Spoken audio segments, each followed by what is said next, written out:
This review is covering the 66 Skylark Modified Stalker. It's a 125 scale kit from AMT number 1398. It's a skill level 2 kit released in 2023. Now these cars were raced on dirt and asphalt tracks depending on what part of the country the track was located in. And I remember back when it seems like every gas station and repair shop and junkyard had one or more of these cars ready to race on the lot, just waiting for the weekend to come. Now, this kit was originally issued in '66 as a 3-in-1 annual kit, but it was reissued in 1970 as a modified stalker only, and so this kit is a single-purpose build. The kit isn't based on an actual car, but it's a representation of late '60s and early '70s oval track race cars. It contains 96 parts. It's molded in white, clear, and chrome, and the parts are, pretty much flash-free. The molds have been kept up. Unfortunately, the exhaust isn't molded in as some other modified Stalker series cars are, so you get a little more detailing that way. There are no difficulties building this kit. Just about anybody with basic skills can do it. And when it's completed, the kit measures 8 3/4 inches long, 3.5 inches wide, and 2 1/4 inches high. Here are the contents of the kit. As you can see, it's pretty basic. The molds have been pretty well cared for or cleaned up. It's got a nice chrome tree for some of those parts. And of course, the pad printed tires are a pretty nice addition as well. I would say that this is a pretty clean build, but you could add enough detail to make it look more realistic if you desire. The decals for the kit work well. There's nothing wrong with them, and we used a lot of the sponsor decals, etc. But the numbers, although they intended to make it look like they're hand-painted numbers, just look kind of weird. But anyway, we're going to do one better. We're going to actually going to paint our own letters and numbers, I should say, because there aren't any for the top of the car, which are pretty much required on circle track races. Construction begins with the engine, but as you see here, the section in red, the power steering unit and belt, those weren't found on circle track races. There's a manual steering, so go ahead and trim that off, and you'll get a more realistic engine. So assemble the engine parts you see here, and you can paint that in the orange red. Also the steel colored exhaust manifold, headers, etc. And it comes with a Holley 4-barrel, and you can see a cross ram intake there. So it's a pretty good size big Buick engine for this racer.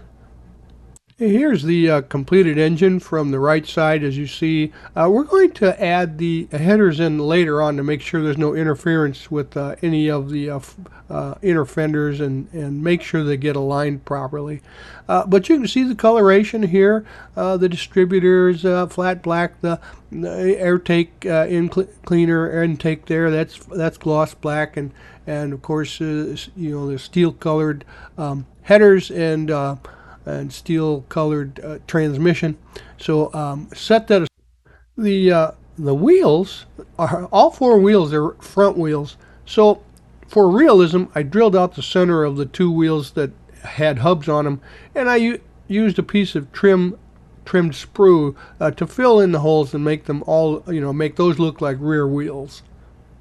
Now here are the parts for the wheels and the tires, and the tires are 2-piece oversized slicks that are used on all of the AMT modified Stalkers, and they've got pad printed sidewalls. They are a bit large, but they really look pretty neat.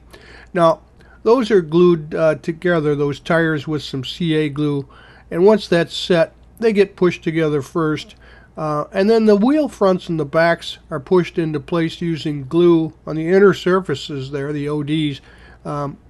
And you can see they've been the outer ones are painted body color, and the inner backings are painted flat black. And wow, that's some nice looking pad printing on those tires. So this means that the wheel fronts and backs got pushed together, and note that the wheels are 6 lug.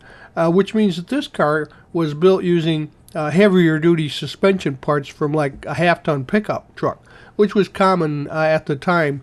So, they have more durability on racing. Now we're going to arrange these parts. The tires and the engines have been assembled, and the chassis has been painted semi-gloss black, and the gas tank is a metallic color. You got a cross member there that'll be added along with the two metal axles.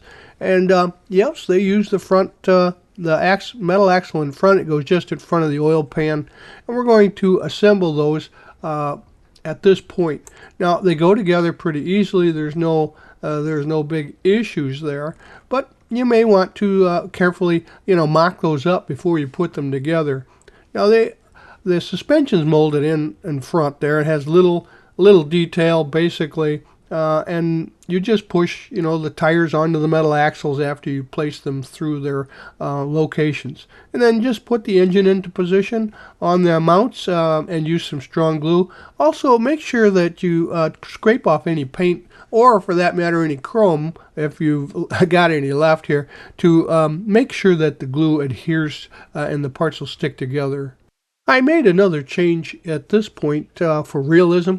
And you see the exhaust that goes back and out just in front of the wheels there in the rear. Now that's solder of the same size as the headers. And I had put the headers into some hot water and bent them out a little bit so that they would match up with those pieces. And that's more realistic. That's the cars often didn't have exhaust mufflers, but they did want that exhaust going out behind the driver to cut down on the noise. Here's the interior parts, and it looks like we have replaced the back seat area with some aluminum panels for lightening it up. Also, the interior is very sparse. There's one seat, of course, and a big shifter. I also made one other change.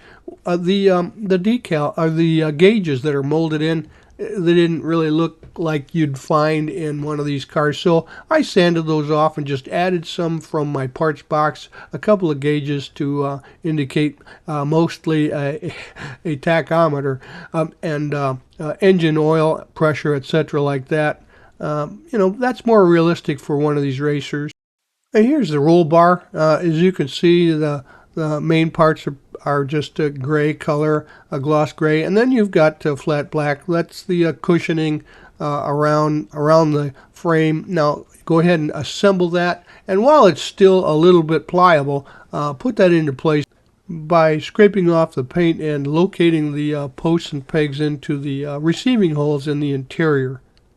Now we'll turn our attention to the body, and after giving it a light sanding, you'll notice that it has some mold lines around the outside perimeter there.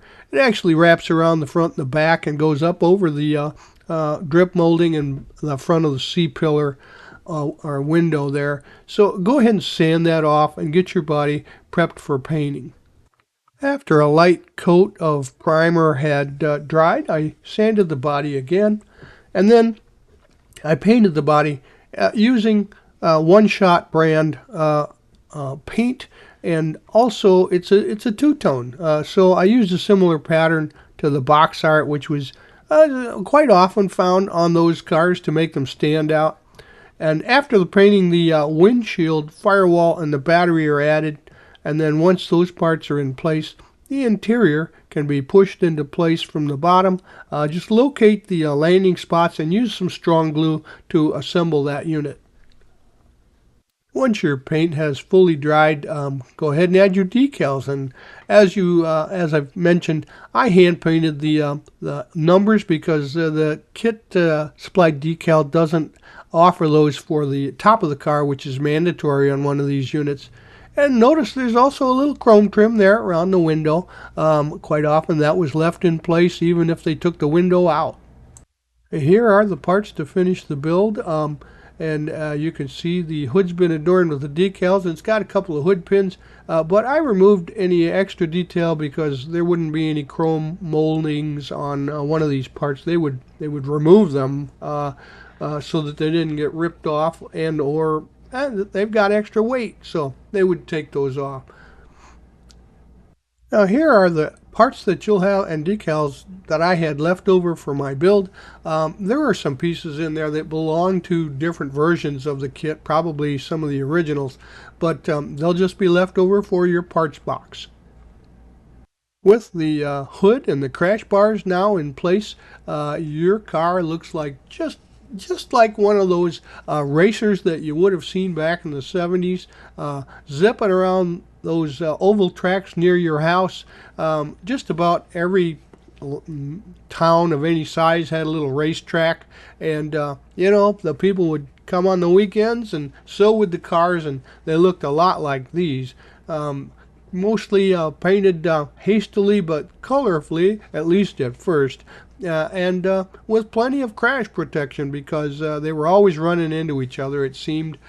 Quite often those tires would lose their grip, and they would spin out of control and usually take out a couple of the other competitors at the same time. So if you want something that looks reminiscent of those days, and you like the looks of this one, it's easy build. If I were you, I would buy one and put it on my shelf. Thanks for joining us at Right On Replicas, where we're proud to bring you the best scale model kit reviews on the planet. This review is brought to you in part by Ryder's Hobby Shops, where the fun begins. Stop in to one of Ryder's 2 convenient Michigan locations, where you'll find a full range of the latest hobby products, supplies, parts, tools, and paint. You'll find aisles and aisles of scale model kits, RC models, model rockets, Warhammer gaming, and railroading products. Stop in at Ryder's today and tell them Doug sent you.